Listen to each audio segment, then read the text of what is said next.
Votre guide vous attendra au-delà de Tours. Il connaît parfaitement la région et vous permettra d'éviter les patrouilles. Vous suivrez donc scrupuleusement son avis quant à l'itinéraire. C'est un ordre. Compris? Parfaitement, messire. Par prudence, j'ai cependant fait établir de fausses offrandes, les voici. Ces dames passeront pour des nobles anglaises venant du pèlerinage de Saint-Martin-de-Tours. Elles se rendent à celui de Cologne, qui, l'espère-t-elle, leur donnera plus de satisfaction. Aller de Tours à Cologne en passant par Liège, c'est pas le chemin le plus court. Quand on fait pénitence, jeune homme, l'usage veut qu'on prenne le chemin le plus long. Maintenant, vos identités. Vous, Bertrand, vous serez leur intendant et vous, Dorvard, un officier de leur maison. Pas de question? Une seule. Peut-on savoir qui sont les dames que nous escortons? Pour aller à Liège, vous devez savoir où se trouve le nord. Reconnaître votre droite de votre gauche, rien de plus. Cependant...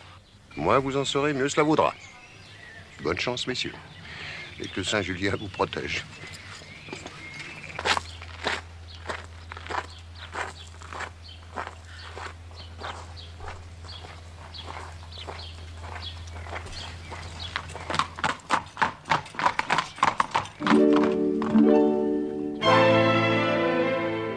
Mon Dieu, Bertrand, c'était... Qui ça? La comtesse de l'auberge, Isabelle. Eh ben, si ça continue comme ça à commencer, nos épées resteront pas longtemps dans leur fourreau. Qu'avez-vous, Isabelle? Vous êtes toute pâle? Ce n'est rien, ma tante, un peu de fatigue, sans doute. C'est vrai. Vous n'avez pas beaucoup dormi. Ouvrez la porte, au nom du roi. Le mot du guet. Artois et Touraine. Passez. En avant!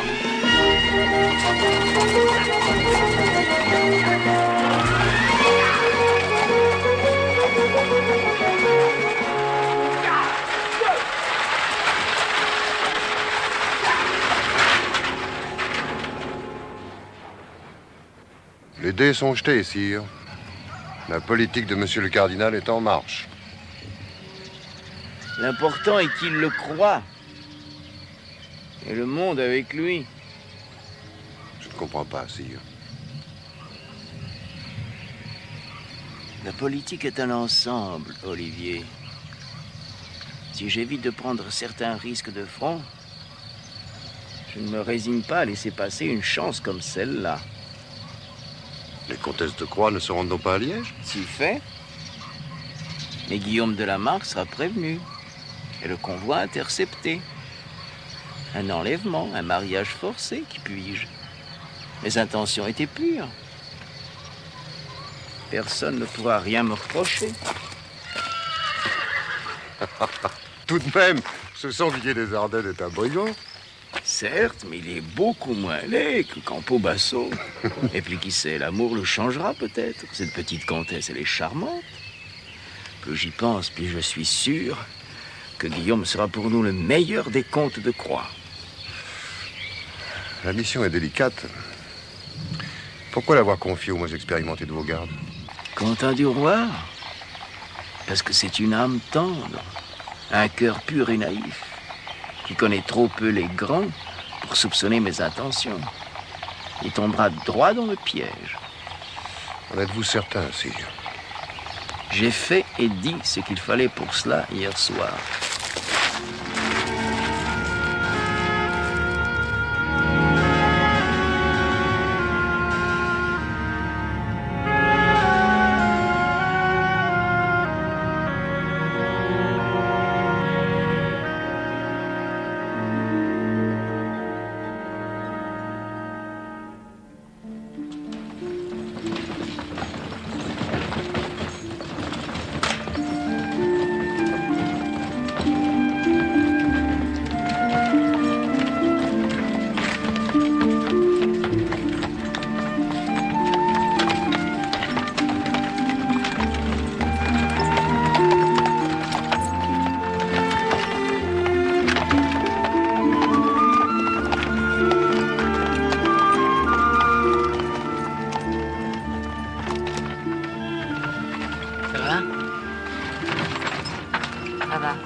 Je me nomme Bertrand. Ah oui. Et vous? Appelez-moi Marion si vous voulez. Donnez-moi les rênes, je tiendrai le cheval. Oh, ça vous ennuie pas? Au contraire. Ça nous permettra de bavarder. Il sera ravi. C'est un cheval qui adore la conversation.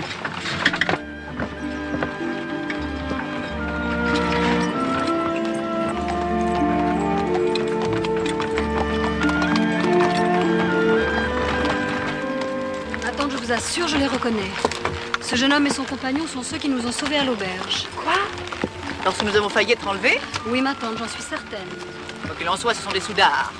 Ils ne se sont même pas présentés. Par discrétion, ma tante, c'est à nous de les en prier. Le comtesse de Croix, Isabelle, ne fraternise pas avec la troupe. Vous oubliez, ma tante, qu'ils se sont battus pour nous et qu'aujourd'hui encore, nos vies sont entre leurs mains. C'est Dieu qui décide de tout, Isabelle. Dieu seul. Ne l'oubliez pas. Alors faisons leur bonne figure, car c'est Dieu qui nous a fait rencontrer cet Écossais. Alors, Bertrand, as-tu parlé à la suivante? Oui, monsieur, nous avons échangé quelques propos galants. Elle t'a parlé d'Isabelle? Oh non, monsieur, Marion s'est montrée fort discrète. Elle est là, tout près de moi. Je l'aime depuis le premier jour et je ne sais pas comment lui dire. Oh, monsieur, faites comme moi, allez-y carrément, n'hésitez pas. C'est comme ça qu'on réussit auprès des femmes. Comme cela m'aurait été simple avec la jeune fille de l'auberge. Mais où est le problème, puisque c'est la même personne? La même, sans doute. Le même sourire, la même grâce, le même regard limpide et clair. Alors? Le mystère qui l'entoure nous sépare. Et l'intérêt que lui portent tant de hauts personnages ne peut que l'éloigner de moi. Le hasard a bien fait les choses. Il vous a singulièrement rapproché, c'est un signe. Un signe, peut-être. Mais comment l'interpréter? Avec optimisme, monsieur. Montrez-vous tel que vous êtes, bon, jeune, brave. Et à la fin du voyage, je vous donne ma tête à couper que la jeune demoiselle n'aura plus qu'une seule chose en tête. Laquelle? Mais l'amour, monsieur, l'amour, toujours l'amour.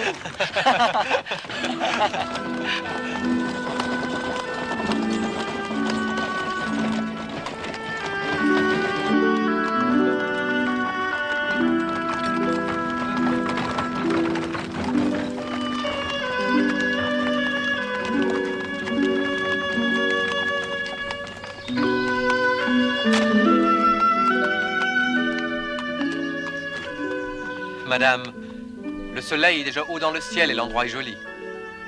Peut-être vous serait-il agréable de faire ici une courte halte. Oui, volontiers, monsieur. Enfin, je veux dire si ma tante le permet. Oh, ça fait oui. Je serais heureuse de me délasser. Mais avant tout, je dois vous interroger. Car depuis notre départ, je m'étonne. Je m'inquiète. Je me pose des questions. Vous pourrez être sûr de ma franchise, madame. Parlez, je vous écoute.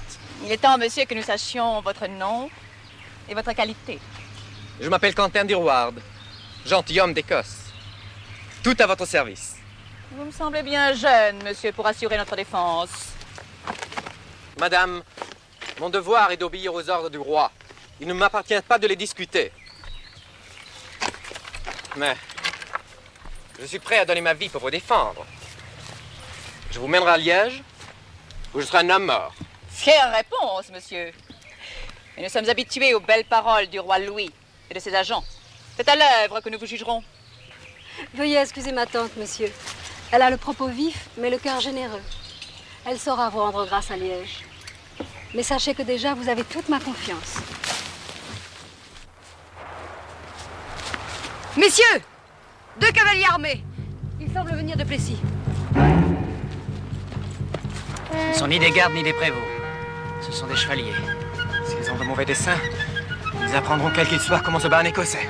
À cheval, Bertrand!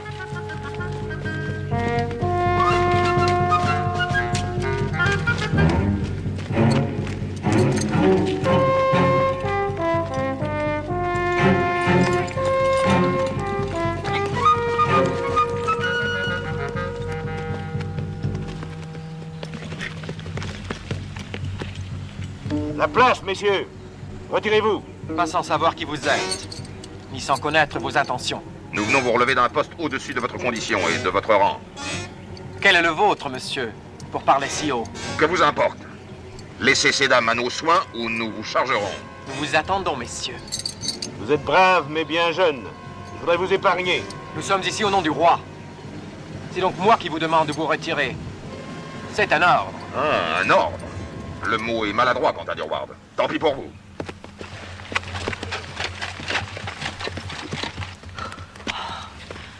Oh, je me demande bien qui sont ces deux gentilshommes.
Eh bien, monsieur, vais-je enfin savoir à qui j'ai affaire?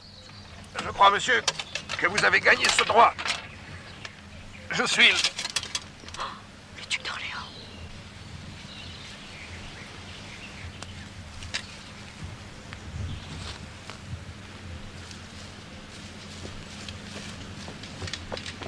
Aucun doute, monsieur le grand prévôt. C'est bien le duc d'Orléans. On était sûr. Dès que le duc a reçu notre message lui annonçant le départ d'Isabelle de Croix, il n'a pas résisté à la tentation de la rejoindre. Votre idée était bonne, monsieur le grand prévôt. Je ne suis pas mécontent. Pour l'instant, notre machination a parfaitement réussi. Tu as su trouver ton terrain, l'ami, mais on va se retrouver. Je joue ma peau, messire. Vous avez votre cuirasse, moi je n'ai que ma chemise pour me défendre.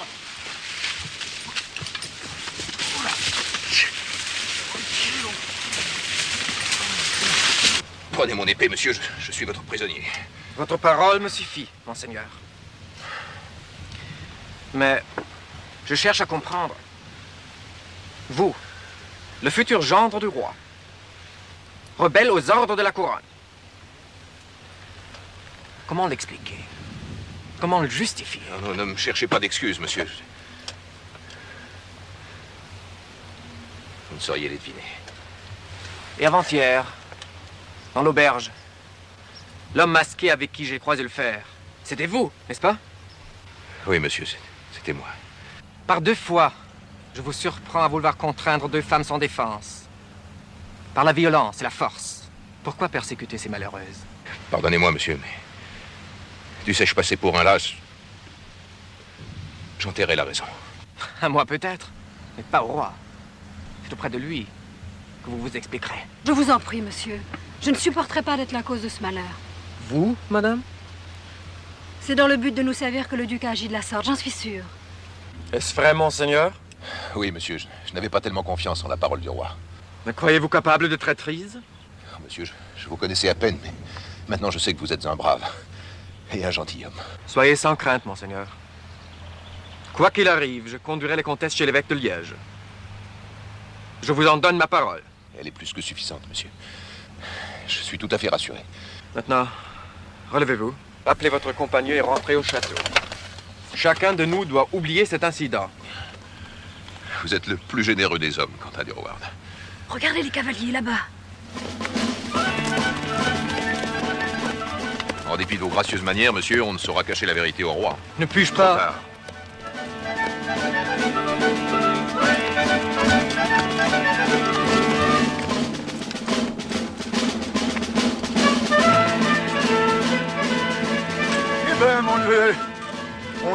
oncle, sans un mot?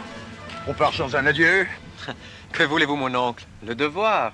Je sais, mais j'ai fait un tel tapage aux oreilles du capitaine qu'il a consenti à pousser la patrouille jusqu'ici. Je n'ai qu'un neveu, que diable! Je voulais t'embrasser. Au nom du roi, cessez le combat! Sire Chevalier, qui êtes-vous? Un fidèle ami, Cunningham. Dunois. Et que fais-tu dans cette affaire? Oh. L'imbécile. Tiens, Cunningham. Autant me rendre à toi qu'à ce drôle. Vous êtes injuste, messire. C'est vrai. Mes compliments, l'ami. Si je ne finis pas mes jours dans une cage de fer et que je commande encore une armée, viens t'engager chez moi, je te prendrai comme écuyer. Un instant, capitaine. Oui. Es-tu touché sérieusement? Ah, non, pas mon cousin. La carcasse est solide. C'est mon espoir qui est mort. Cet amour était impossible. Il a toujours été une folie. Non, vous ici, monsieur le grand prévôt. Mais quelle surprise! Ce matin, 2 hommes sont sortis du château avant la fin du couvre-feu. Mais comme ils connaissaient pas le mot de passe, ils ont assommé un soldat, ils en ont jeté un second dans le fossé. Ah oui, fâcheuse affaire. Je suis à la poursuite de ces 2 hommes depuis l'aube. Mais je vois que la chance a voulu que vous les fassiez vous-même prisonniers. Je les tiens, en effet. Bah, je vais vous en décharger avec votre permission. Non. Pourquoi vous donner ce mal? Je conduirai moi-même ces gentilshommes auprès du roi. En se jetant à ses pieds, ils obtiendront son pardon, je n'en doute pas. Vous raisonnez en militaire, capitaine. C'est-à-dire? Oh, simplement. Laissez-moi ces hommes et ne vous mêlez pas de cette affaire. Et ma foi, je ne dis pas non. À condition, bien sûr, d'être certain que mes prisonniers seront traités comme il convient. Flagrant délit, rébellion, attaque à main armée. Voici 3 chefs d'accusation qui m'autorisent à les traiter comme des malfaiteurs. Et vous le feriez? L'armée a ses règlements, capitaine. Moi, je ne connais que la loi. Écoute-moi bien, Tristan. Je suis un soldat fidèle et je n'ai jamais boudé mon devoir. Mais jamais, jamais, je ne serai l'auxiliaire du bourreau. Si tu veux vraiment pendre Dunois, si tu penses vraiment toucher un seul cheveu du duc d'Orléans, il faudra d'abord que tu nous tues tous, moi et mes hommes. Vous m'avez mal compris, capitaine. Je voulais seulement ramener ces personnes au château de Loche, où le roi décidera de leur sort. J'aime mieux ce langage. Mais, pour plus de sûreté, nous vous escorterons jusqu'au château. Ah, monsieur le grand prévôt. Le coup est raté. Tu crois pas si bien dire? Si on avait réussi, on éliminait définitivement la branche d'Orléans. Qu'est-ce qu'on y gagnait? Une prime? Pour vous, oui. Mais pour moi, une chose rare et précieuse. La reconnaissance du roi. En avant!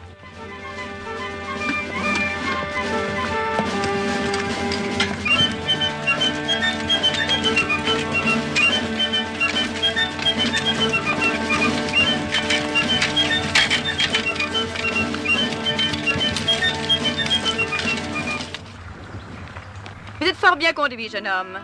C'est presque dommage. Pourquoi cela, madame? M'auriez-vous préféré lâche? Lâche! Fuis donc le vilain mot. Ou mort?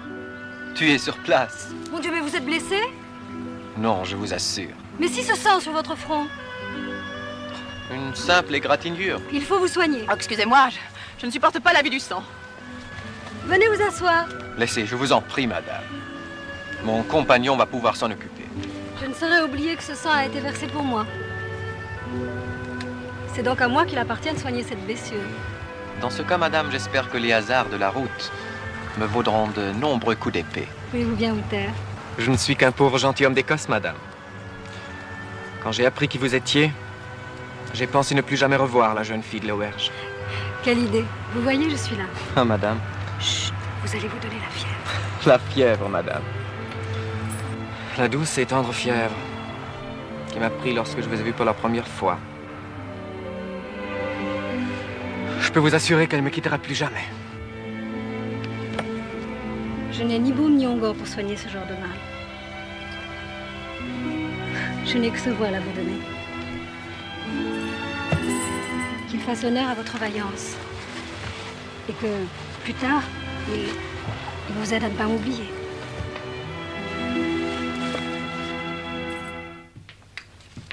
Eh bien, messire Galeotti, m'apportez-vous le résultat de vos travaux?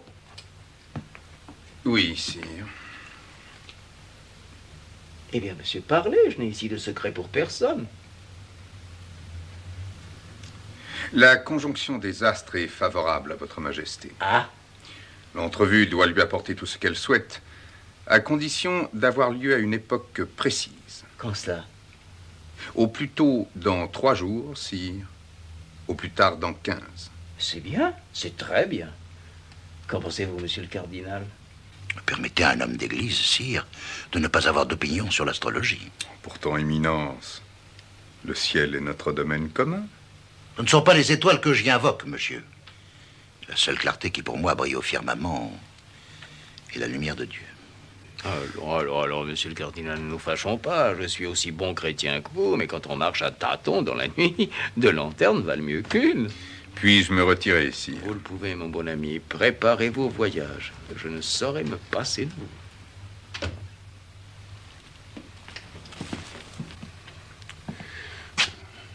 Je désapprouve votre décision, sire. En vous rendant chez le téméraire, vous choisissez de vous jeter dans la gueule du loup. Quand il vous tiendra entre ses griffes, il vous déchirera. Quelle triste fin pour un roi de France. Certes, Olivier, c'est le sort qui m'attendrait si le hasard de la guerre faisait de moi son prisonnier. Mais là, je serais l'hôte de bonne foi, le cousin raisonnable et pacifique, n'ayant pour toute arme que le drapeau blanc des parlementaires. C'est cela mon piège. Un piège contre lequel le duc de Bourgogne ne pourra rien.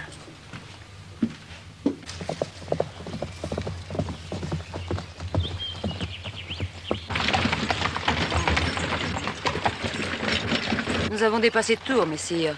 C'est ici que nous devons retrouver notre guide. Comment le sais-tu? Il aurait pu vous arriver malheur en route, messire. On m'a donné copie de vos instructions. Oh. Soit. Attendons.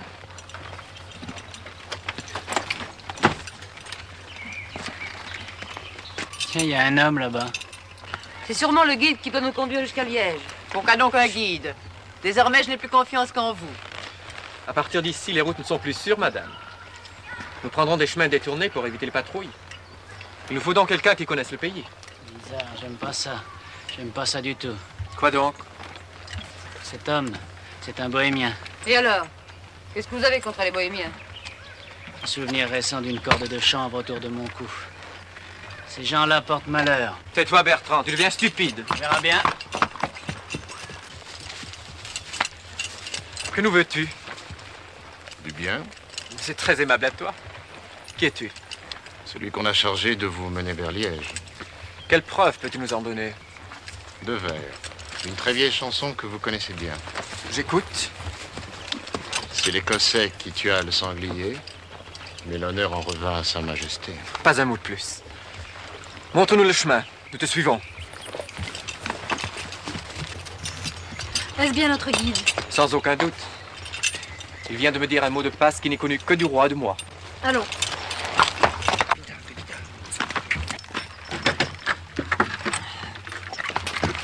Allez!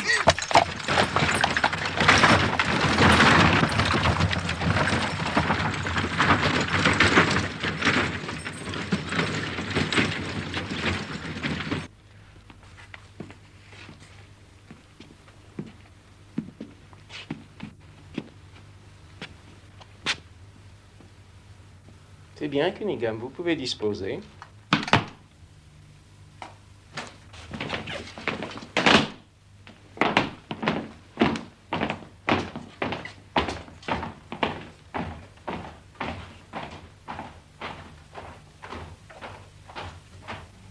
Voici, messieurs, ce que doit être l'obéissance. Le même ordre à chacun, la même exécution de tous. Il est vrai que Cunningham commande à des soldats venus d'Écosse. Tandis que moi, pour mon malheur, je règne sur des Français. Les prisonniers, sire, ont exprimé leur repentir. Et Sa Majesté m'a promis leur pardon. C'est vrai, monsieur le cardinal. Mais que les prisonniers ne s'y trompent pas. Pardonner pour moi, c'est comme pendre. C'est un acte politique.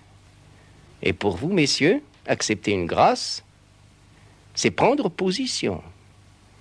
C'est décider de m'obéir désormais.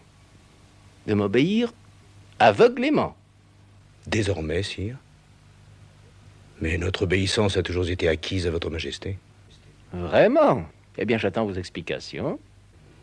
Dans cette fâcheuse affaire, il est exact, sire, que nous avons agi sans ordre. Mais notre action a toujours été guidée par le souci du service, sire, et l'intérêt de votre majesté. Continuez, je vous écoute. Il est vrai, sire, que nous avons été poussés par le dépit. Mais la cause de nobles dames dans le malheur ne peut laisser un gentilhomme indifférent. Sire, nous aurions trouvé légitime d'être désignés pour leur protection. J'avais moi-même choisi leur escorte. Mais nous l'ignorions, sire. Et nous ne savions rien de ce jeune Quentin d'Urward. Alors nous avons décidé de l'éprouver. Eh bien? Eh bien, sire, nous nous sommes vite rendus compte de notre erreur. Le choix de votre majesté ne pouvait être meilleur. Cet Écossais est un brave, un franc, un valeureux jeune homme. Je suis fier d'avoir gagné son amitié. Aussi sommes-nous repartis chargés de chaînes, mais le cœur soulagé. Voilà, sire. Notre seul crime est d'avoir fait du zèle dans le souci de mieux servir votre majesté.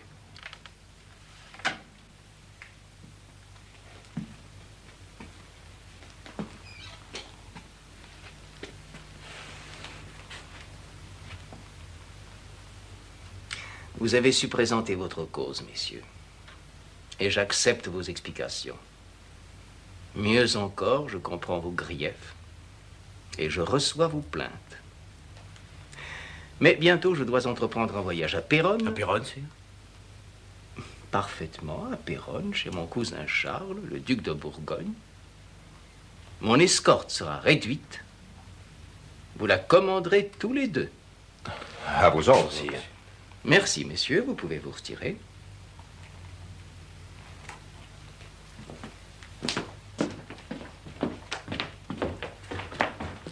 C'est vous, sire.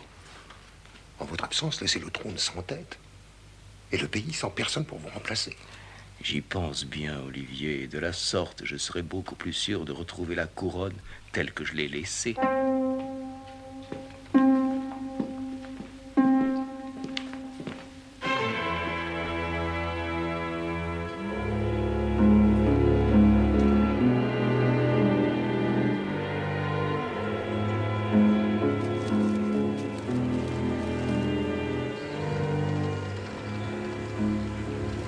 Nous avons fait une bonne étape. Quand serons-nous à Liège?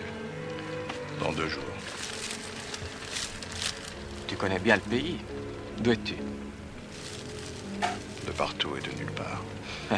Où habites-tu? Ici, là. Tu n'as aucune demeure? Quoi faire? Ma foi, pour conserver ce que tu possèdes. Mon cheval, mon poignard, ma bourse. Voilà ce que je possède. De quoi vis-tu? Je mange quand j'ai faim, je bois quand j'ai soif.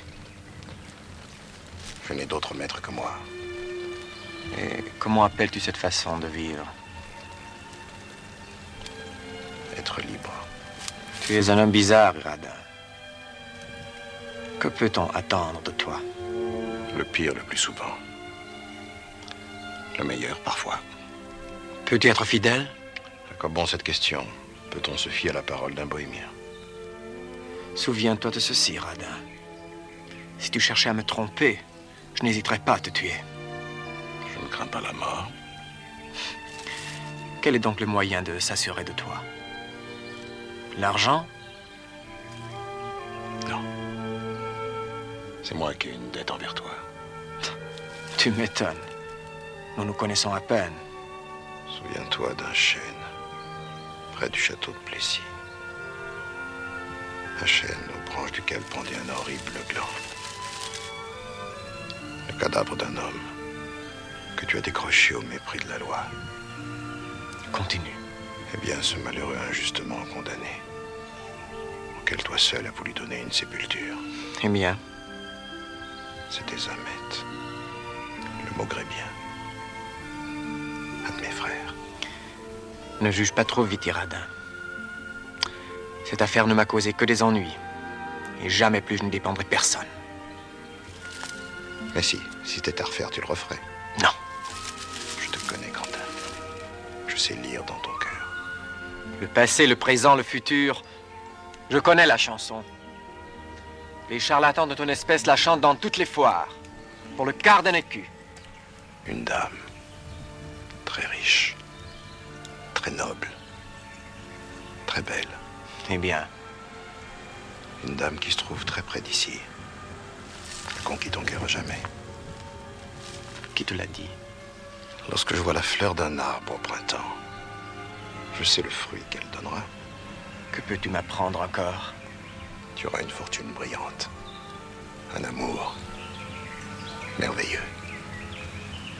Tu prendras place parmi les grands, les puissants, les riches de ce monde. Je connais mon rang, ma fortune. Ce que tu me dis est impossible. Tu te moques de moi. Tout est possible. Si tu échappes à cette ligne brillante, couleur de sang, qui barre ta ligne de vie, et si tu surmontes les dangers qui te guettent. Quel danger?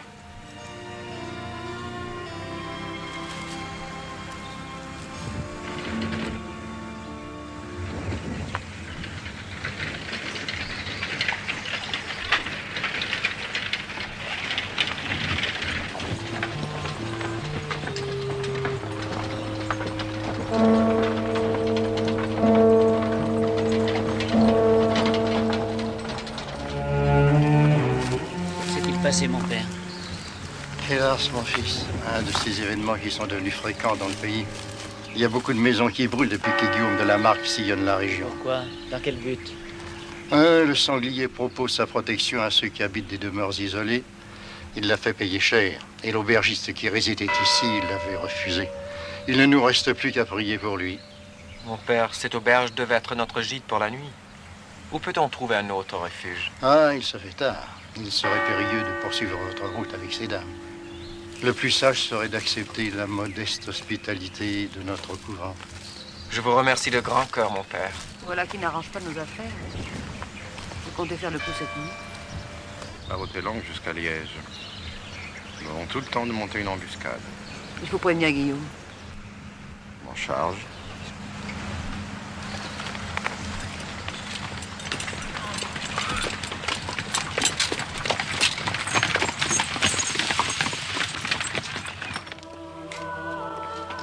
Je m'accuse d'un péché dont je ne sais rien.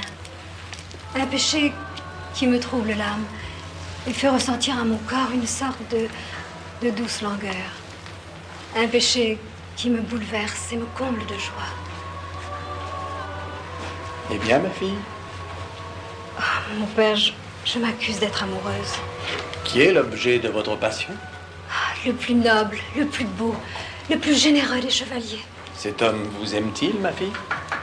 Il ne me l'a jamais dit, mon père. Et vous le croyez? Je l'espère. Je l'espère de toute mon âme. Quelqu'un, quelque chose, s'oppose-t-il à votre union? Hélas, le plus terrible, le plus féroce, le plus stupide des obstacles. Mais quel est-il, ma fille? La politique, mon père. Les affaires des hommes vont et viennent. Les intérêts des grands changent. Mais cet amour, mon père, pensez-vous qu'il soit un péché? La religion, la décence, les mœurs s'opposent-elles à ce que l'Église bénisse votre union? Non, mon père. Alors allez en paix, ma fille. Pensez que Dieu est tout amour et laissez-le vous conduire par la main.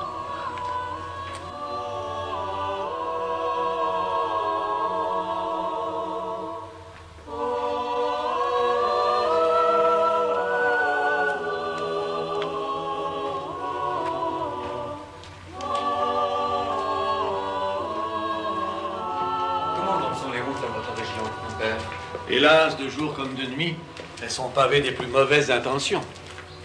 Certaines pourtant sont moins mal fréquentées que d'autres. Celle qui conduit à Liège, par exemple. C'est la moins recommandable. Et pourquoi Liège? Vous allez à Cologne? Oui, mon père. Mais ces dames pensaient profiter du voyage pour solliciter la bénédiction du prince-évêque. Hélas. Pourrait-il seulement les recevoir? Monseigneur a tant à faire, mon fils, pour ménager la paix. À Liège?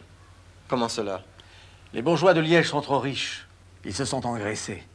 Et ils oublient la parole de Dieu. Ils parlent de franchise, de liberté. Et voilà 6 mois qu'ils refusent de payer l'impôt à leur suzerain, le duc de Bourgogne. Et que fait donc le prince-évêque? Il tremble.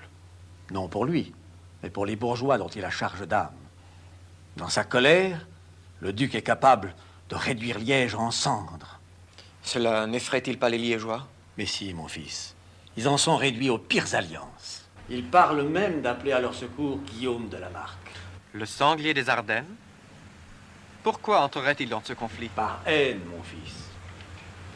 Car devant les crimes horribles commis par Guillaume, Monseigneur le prince-évêque a fait ordonner son excommunication.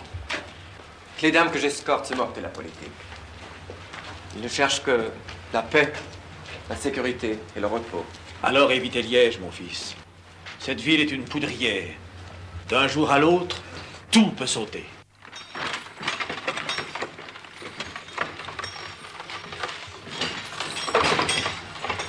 Oh! J'ai livré le grain pour vos semailles, mon père. Où dois-je le mettre? Le temps est à l'orage. Il vaut mieux le rentrer. Un petit coup de main, ami?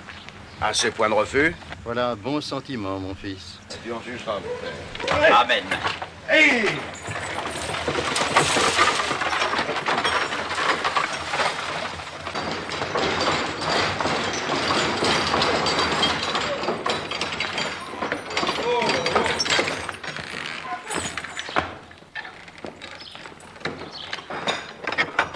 Ne me dis pas que le sanglier a changé d'avis. Au contraire. Il est très heureux à l'idée d'enlever la petite comtesse. Il a dépêché spécialement 3 hommes à Bruges pour acheter la dentelle de la mariée. Je vois le sanglier ce soir pour préparer notre affaire. Ouais, bah. Je dirais au moine que je t'invite à souper.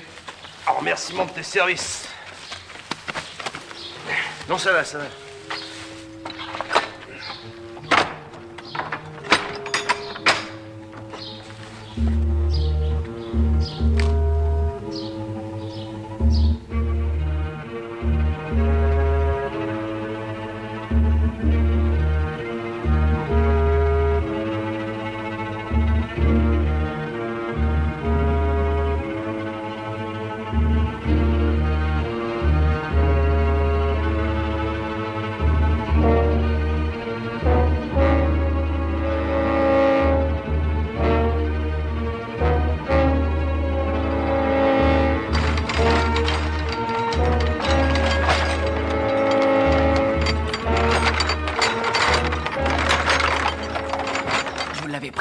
Des ennuis avec ce bohémien. Oui, c'est vrai. Pauvre roi, tout le monde le trahit.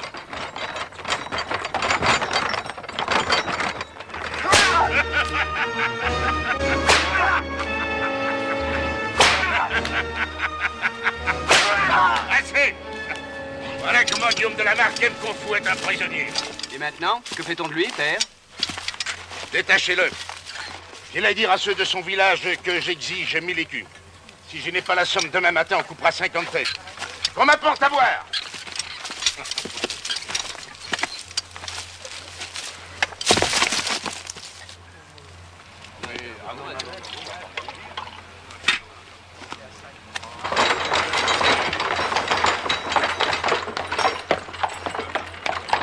Oh. Approche, chien de païen. Apportes-tu des nouvelles de ma petite fiancée? Le voyage s'est déroulé sans incident. Je sais. Mais la comtesse imagine-t-elle le bonheur qui l'attend? Ah ça non, elle ne s'attend pas du tout au bonheur qui l'attend. Et où est-elle en ce moment? Au couvent, nous avons trouvé refuge. Au couvent? J'adore les couvents. C'est plein de grosses portes et de bonnes poutres en chaîne, ça brûle durant des semaines. Allez, viens, Eric, nous allons attaquer le couvent. Vous êtes imprudent, père. Nous ne sommes pas en force. Les hommes sont dispersés et on ne doit se regrouper que demain. Soit. Oh, je me suis toujours bien trouvé de suivre tes conseils. Mais pourtant, ça me plaisait cette idée d'enlever la donzelle. Vous l'enlèverez demain. Et nous avons besoin d'un peu de temps pour préparer vos noces. Tu as raison. Héradine, le roi de France t'a-t-il remis de l'argent pour moi? Pas un écu. Maudit avare. Il me fait prendre femme et ne m'envoie pas un liard comme cadeau de noces. Qu'est-ce à dire, monsieur? Le roi est encore courant du forfait qui se prépare. Tais-toi, écoutons. Finissons-en, Héradine. Quand la comtesse sort-elle du couvent? Demain à l'aube, elle prendra la route de Cologne. Elle s'arrêtera à la croix du carrefour des Trois Rois pour prier. Oui, tous les chrétiens le font. Eh bien, demain, quand elle sera à genoux devant la croix, je l'accueillerai comme une fleur et je l'emporterai. Ce ne sera peut-être pas si simple. Il y aura sans doute une escorte, père. Ah, c'est vrai. Combien d'hommes? 2. En dehors de moi. Eh bien, alors 2 coups d'épée suffiront. Un seul suffira? J'entends qu'on ne touche pas un seul cheveu de la tête de l'Écossais qui l'accompagne. Un Écossais? Quelle drôle d'idée. Pourquoi un bohémien s'intéresse-t-il aux Écossais? C'est mon affaire. Je ne vous livre la comtesse qu'à cette condition. Ah, ne me provoque pas, Héradine. Ou tu vas le payer de ta vie. Laissez, père. Lui mort, tout serait perdu. Et le comté de Croix vaut bien la vie d'un étranger. Soit. Je prends la fille et tu gardes l'Écossais. Mais je veux une garantie. Pourquoi? Tu as la parole du sanglier. Ça doit te suffire. Non, Guillaume de la Marque.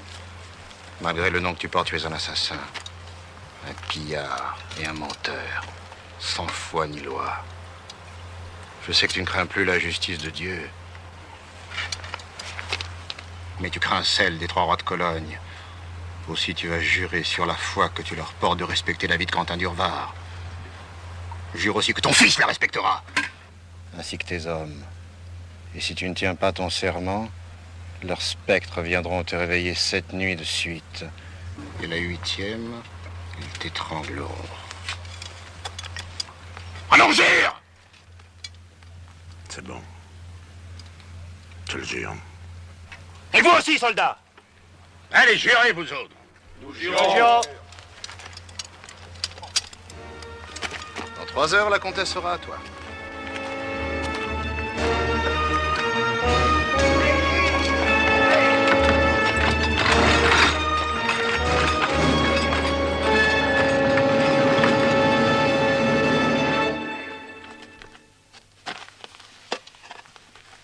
Allons, monsieur, remettez-vous.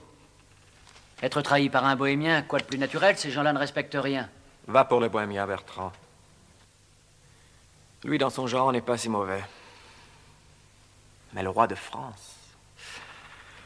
Le roi de France, Bertrand. Le roi de France a plus de soucis qu'un Romanichel. Il est tiré à droite, tiré à gauche, il fait jamais ce qu'il veut. C'est la politique qui le mène par le bout du nez. Regarde-moi, Bertrand. Penses-tu vraiment ce que tu dis? Tu penses que le roi m'a pris pour un niais? Qu'il m'a cru assez sot pour être l'instrument aveugle d'une combinaison répugnante? Eh bien oui, Bertrand, tu as raison. Sans toi, je serais tombé dans son piège. Car jamais je n'aurais pu penser que le premier gentilhomme de France n'a dans le cœur que traîtrise et infamie. Ne jugez pas trop vite, monsieur. Les grands de ce monde ont des soucis et des charges que nous ignorons. Ils sont menés par une règle plus forte que l'honneur, plus exigeante que la charité. Quelle est donc cette règle infâme? La raison d'État. Lorsqu'il monte sur son trône, un souverain doit tout lui sacrifier. L'amour, l'amitié, et s'il le faut, son âme et sa part de paradis. Et tu admets tout cela? Moi non. Mais je ne suis pas roi. Eh bien, moi non plus, Bertrand. Et je ne veux plus me souvenir que d'une chose. Que je suis soldat. Soldat, certes, mais au service du roi. Tu as raison, Bertrand. Mais le roi m'a donné pour consigne de conduire les comtesses à Liège. Et nous allons à Liège. Dans ce cas, j'ai pas un instant à perdre. Où vas-tu? Trancher la gorge à notre coquin de guide. Ce ne sera facile, j'ai jamais aimé ce bohémien. Non, reste là. Mais c'est à la fois la justice et la sagesse, monsieur. Iradin a bravé la colère du sanglier pour qu'il me laisse la vie sauve. La justice est de lui en savoir gré. Et je vous ferai remarquer que dans son plan, moi, il m'épargne pas. Allons, viens, il faut sceller les chevaux.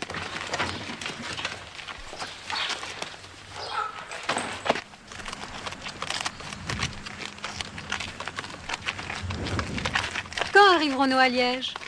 Avant ce soir, madame, je l'espère. Ce soir, déjà? Et vous l'espérez? Pourriez-vous souhaiter autre chose? Oui. Un très long voyage. Une route qui jamais ne nous aurait séparés. C'est la Meuse? Oui, oui. Choisissons notre itinéraire. Descendons le fleuve le long de cette rive-là. Pourquoi? C'est le chemin le plus court. Est-ce la seule raison? La seule. Alors, nous traverserons là-bas. La rive droite n'est pas sûre. Les hommes de Guillaume de la Marque y dressent des embuscades. C'est une sottise. En jureras-tu, Radin? En jureras-tu sur les 3 rois de Cologne?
Viens, Bertrand. Vous êtes deux maintenant, c'est facile, tu et moi. Monte en selle. Prends ta corde. Attrape ton cheval et tiens-le à la longe. Mais faut le pendre, monsieur. Sinon, même à pied, il ira prévenir le sanglier. Tant pis. Apprends, Iradin. Ce n'est pas le travail d'un gentilhomme d'exécuter un traître. C'est celui du bourreau. Viens, Bertrand. Égale,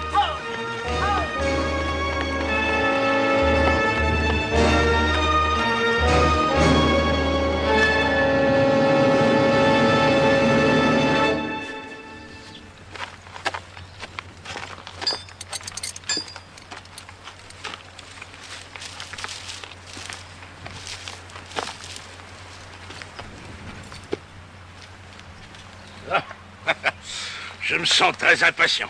Mais que fait donc ma petite fiancée? Sans doute se fait-elle belle pour les noces, père. Ah, voilà bien les femmes. Je ne l'ai pas encore vue et déjà elle me fait attendre. Il faudra que je l'adresse. Écoutez, un signal du veilleur. Le chant du Chardonneret. Ce sont des chevaux qui approchent.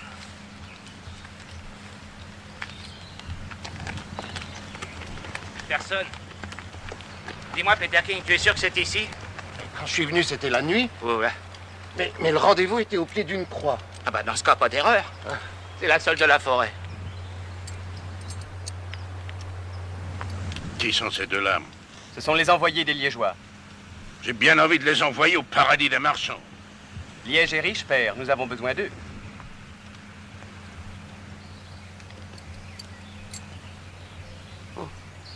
Oh là! Guillaume de la Marque! Nous sommes des amis! C'est moi! Pavillon! C'est moi, Peterkin! Mais ne crains rien, sanglier! Nous voulons te parler!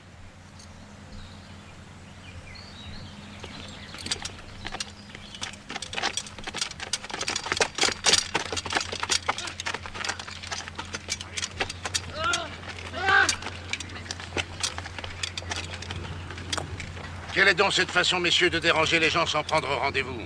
Nous apportons une bonne nouvelle, Excellence.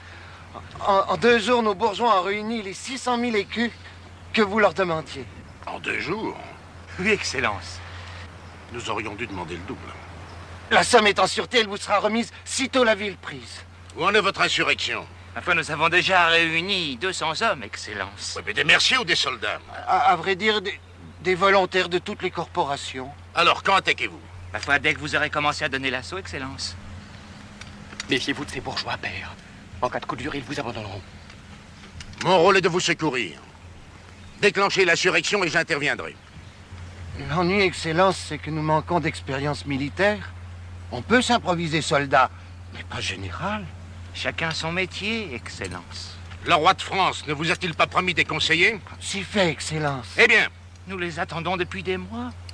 Et moi, j'ai attendu votre bon vouloir depuis trop longtemps. Les 600 000 écus porteront intérêt à 50%. Et maintenant, à cheval. Excellence, nous devrons nous dire à nos compagnons Que les intérêts sont payables d'avance et que je les attends. Bien dit, mon père. Cela décidera peut-être ces poltrons à se battre. Excellence.